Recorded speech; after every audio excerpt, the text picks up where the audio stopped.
The heated exchange of insults and threats between Israel and Turkey has been growing stronger, with recent Israeli bombings in Syria seen as a message to Turkey.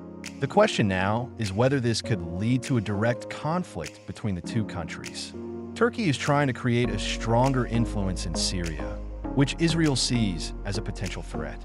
Israeli officials warned that if Turkey crosses certain boundaries, Israel will take action. On the other hand, Turkey criticized Israel's government as a major threat to regional security due to its aggressive policies, especially in Gaza, Lebanon, and Syria. This latest exchange of harsh words follows Israel's airstrikes on Syria. Since the fall of the Assad regime in 2024, Israel has targeted various locations in Syria, despite the new Syrian government's efforts to stabilize the country.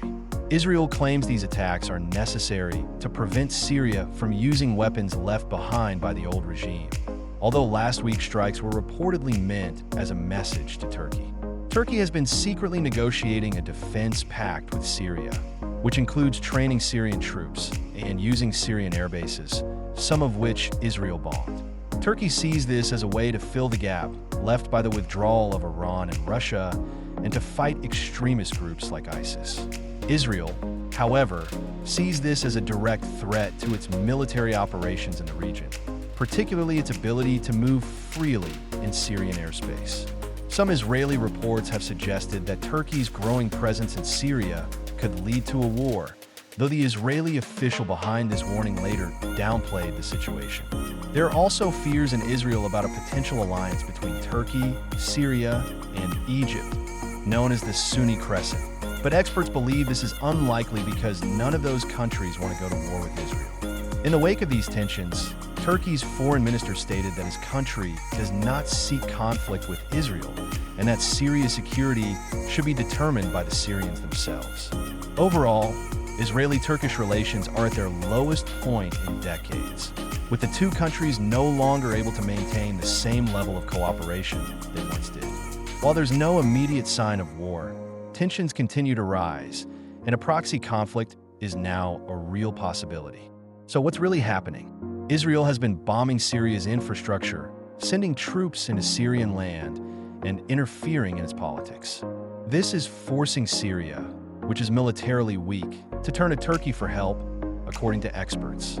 A March report from the Crisis Group, a think tank in Brussels, suggested that Israel's actions, like trying to demilitarize southern Syria and getting involved in Syrian politics, may push the new Syrian government to work more closely with Turkey for defense.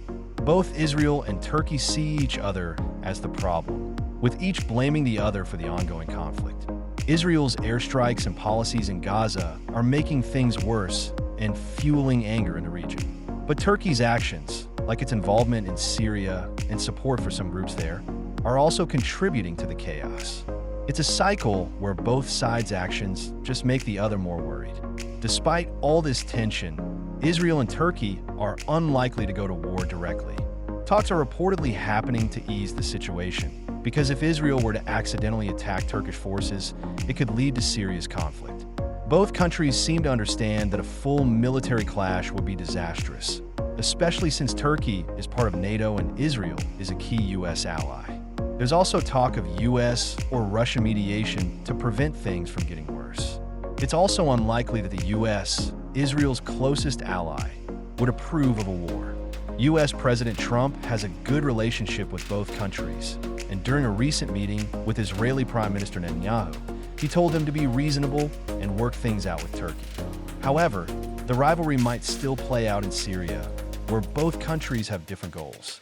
Turkey wants to see Syria become stable and unified, while Israel wants a weak and divided Syria to protect its northern border.